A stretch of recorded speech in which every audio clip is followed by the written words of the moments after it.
पास कोई नसीहत, कोई वसीयत, कोई फरमाइश करने के लिए जाओ तो पहले सदका करके जाओ।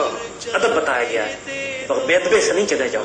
हुजूर के पास बैठो, आओ, हुजूर के घर तशरीफ लाना चाहते हो, मस्जिद नबी तशरीफ लाना चाहते हो, इज़्न से इजाजत लेकर पहुंचो। जाना चाहते हो, इजाजत लेकर जाओ। अदब रसूल है बिलाल ये कि मुसलमानों में जब भी किसी माशरे ने उरूज हासिल किया है तो एक कॉमन फैक्टर जो आपको वहां नजर आएगा वो अदब रसूल सल्लल्लाहु अलैहि वसल्लम है। जब वो माशरे तबाह हुए हैं तो उसकी वजह यह है कि वहां पर बेअदबी रसूल आम हो जाती है। तुर्कों ने, यानी इमाम मालिक से बढ़कर फिका कौन जानता है, लेकिन इमाम मालिक मदीने में जब नंगे पांव फिरते हैं तो किसी फिका के तहत नहीं फिरते, अदब के तहत। जब सवारी पर सवार नहीं होते तो किसी फिका के तहत नहीं, उनसे कोई ये नहीं पूछता कि कहाँ लिखा है कि हमने इस तरह करना है, ये लिखी नहीं जाती ये बातें। एक सहाबी को हुजूर ने अपना खून दिया, हुजूर ने कुछ खून मुबारक निकला आपका, अपने प्याले में एक सहाबी को दिया, जाओ इसको फेंकाओ। थोड़ी देर के बाद वो सहाबी तशरीफ लाते हैं, हुजूर देखते ही पहचान जाते हैं, तो मैं क्या किया उस खून का, सैयदी मुझे शर्म आई, जमीन को फेंकता, मैं इसको पी गया। अब एक ज़ाहिरन एक हराम काम है खून पी जाना, लेकिन सैयदी क्या फरमाते हैं, फरमाते हैं जिसका मफहूम है कि जिस जिस्म में मेरा खून दाखिल हो गया अब उस पर जहन्नुम की आग हराम हो गया है। हराम काम करने पर जन्नत की बिशारत ले गए सिर्फ इसलिए कि इश्क रसूल और अदब रसूल की इंतहा थी वहां। हजरत अवैस करनी में दंदान मुबारक शहीद कर लिया अपने तमाम। किस फिका में लिखा है कि हुजूर के दांत शहीद हो तो आपको भी शहीद करना? ये फिका का सवाल नहीं है, ये इश्क और अदब के सवाल है जो कॉमन फैक्टर है।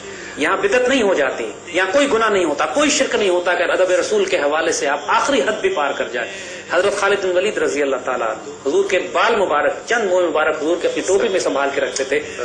लोगों ने वो टोपी एक दफा जंग में गिर गई आपसे, सैयदना खालिद बिन वलीद ने जंग करके मुसलमानों को शहीद करवा के उस टोपी को वापस लिया। और जब लोगों ने एतराज किया कि आपने टोपी की खातिर कुछ मुसलमान शहीद फरमाए, कहती है टोपी नहीं है, मेरे आका की निस्बत है जो मेरे साथ है, जिसकी वजह से मैं जंगें जीतता हूँ। ये शिरक नहीं हो जाता। इस पे गौर कीजिए कि शाह साहब कैसी खूबसूरत बात मुझे यूँ लगती है कि अवैस करनी जो है उन्होंने कभी भी रसूल पाक सल्लल्लाहु अलैहि वसल्लम को वैसे देखा नहीं है, लेकिन आपने वसीयत क्या की, और वसीयत की किसको? उमर और अली को। आप गौर कीजिए कि जाना और उनसे कहना कि मेरी उम्मत के लिए दुआ करें। और अगर मेरे ख्याल में हजरत उमर और हजरत अली थोड़ी सी जल्दी ना करते और उनको कुछ वक्त दे देते तो इस वक्त जो उम्मत है वो उनकी दुआओं से बख्शी गई होती। अल्लाह ताला की अपनी हिकमत है। देखिए वही बात के यही बताना था, ये इतना बड़ा वाकया है, इससे हमें इतनी उम्मीद होती है, इतना हौसला मिलता है कि ज़ाहिरी तौर पर हुजूर की ज़ियारत ना भी हो तब भी उम्मत रसूल में होने की वजह से, इश्क रसूल में होने की वजह से वो मकाम मिल सकता है कि अल्लाह ताला तुम्हारी लाज रखे। अल्लाह के रसूल ये फरमाए कि मैं अपने भाइयों से मिलने का मुश्ताक हूँ। और सैयदना अवैस करनी के वाक़े ने इतनी बड़ी बिशारत हम जैसे गुनाहगारों को दे दी है कि आने वाली नस्लों को दे दी है कि यार अगर ज़ाहिरी तौर पर ना यकीन करें, जो आशिक रसूल है वो रोते हैं कि हमने क्या जुल्म किया था कि हम इस दौर में पैदा हुए, हम भी उस वक्त पैदा होते, हुजूर की खिदमत करते, हुजूर की जान निछावर करते, अपने बीवी बच्चे कुर्बान करते, लेकिन उन सबको तसल्ली मिल जाती है क़यामत तक। सूरह जुमा की जो आयतें शुरू में आती हैं, जब हुजूर की जो सिफात बयान फरमाई हैं कि आप अल किताब की तलावत फरमा रहे हैं, आप हिकमत सिखा रहे हैं, आप तज़किया कर रहे हैं, और उन लोगों को भी आप ये सब कुछ सिखा रहे हैं लम्मा यल्हक़ु बिहिम, जो अभी तक हुजूर से मिले भी नहीं है। यानी एक फैसिनेटिंग डायमेंशन इसकी ये है कि ज़ाहिरी तौर पर हुजूर से मुलाकात ना भी हो तो वो फैज़ आप तक पहुंच रहा है और आप उस दर्जे में शामिल हो सकते हैं जिनको अंबिया, सिद्दीकीन, शुहदा और सालिहीन दर्जा इनाम फरमाया गया है, जिनके बारे में हुजूर फरमाते हैं मैं उनसे मिलने का मुश्ताक हूँ।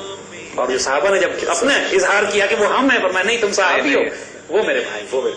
आपकी बात को बड़ा करता कि रसूल पाक सल्लल्लाहु अलैहि वसल्लम की जो आखिरी वक्त था उस वक्त दरवाजे पे दस्तखत हो रही है और हजरत आयशा कह रही है कौन है, तो रसूल पाक सल्लल्लाहु अलैहि वसल्लम फरमाते हैं ये वो फरिश्ता है जिसने कभी किसी से इजाजत नहीं ली, ये इस घर में आने के लिए। देखिए ये अदब का मकाम, ये तुर्कों का अदब देखिए। देखिए आज भी आप मस्जिद नबी शरीफ में जाइए तो आगे जो मस्जिद है वो तुर्कों की बनाई हुई है, गुंबद खिजरा तुर्कों का बनाया हुआ है, और तुर्कों ने जिस अदब और प्यार से ये मस्जिद नबी तामीर फरमाई थी कि अपनी पूरी नौजवान नस्ल को मदीने के बाहर आबाद किया, कारीगरों के साथ, आर्किटेक्ट्स, मुहंदिस, मेमार उसके अंदर तमाम लोग उसमें मौजूद थे। उनसे कहा अपने बच्चों को कुरान हिफ्ज कराओ और साथ साथ अपना फन सिखाओ। और उसके बाद जब वो नस्ल बड़ी हो गई तो उस नस्ल से कहा कि अब तुम जाके कुरान, अब मस्जिद नबी की तामीर करोगे। सारी कंस्ट्रक्शन बाहर होती थी कि हुजूर को तकलीफ ना पहुंचे, आवाज ना बुलंद, और हथौड़ों के ऊपर चमड़ा लपेटा जाता था ताकि जब ठोकते थे तो कहीं आवाज पैदा ना हो।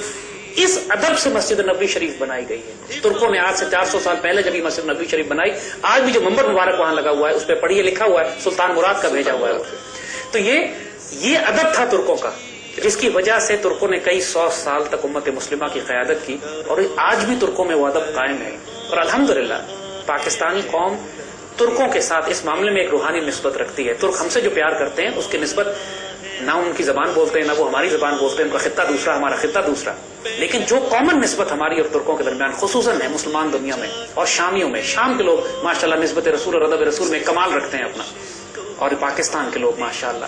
شاہ صاحب اس کو اگر آپ کریکٹ کریں، مجھے ایسا لگتا ہے کہ اگر یہ انسٹیٹیوشن جو ادب رسول صلی اللہ علیہ وسلم ہے اگر یہ قائم ہو تو خوف خدا بہت کم ہو جاتا ہے. اللہ تعالیٰ یہ تمام امت کے مسائل کا حل صرف ایک ہے. اقبال نے بھی جس کو ڈیفائن کیا تھا کہ محمد سے وفا تو اور وفا کا پہلا قرینہ جو ہے پہلا قرینہ ہے محبت کے قرینوں میں. اقبال نے تو کمال کر دیا ہے، اور اسی لیے اقبال کو جب آپ ریوائیو کرتے ہیں تو آپ اصل میں عشق رسول اور ادب رسول کو ریوائیو کر رہے ہیں، کیونکہ اقبال نے جو حضور صلی اللہ علیہ وسلم سے نسبت ان کو قائم کی. دیکھیے وہ عاشق رسول، درویش، فقیر وقت، قلندر وقت ہے. وہ آج کی نوجوان نسل میں اگر آپ سارے جہان کی کوششیں کر لیں دین اسلام کو نافذ کرنے کی، نمازیں پڑھ لیں، حج کر لیں، شریعت نافذ کر لیں، اور گستاخ رسول ہوں، ہمارا ختم ہو گیا، کچھ نہیں بچا. اور اگر کتنے مرضی گناہگار ہوں، اللہ تعالیٰ کی مغفرت بہت وسیع ہے، لیکن ادب رسول ہو تو بڑی رحمت کی امید ہوتی ہے. بہت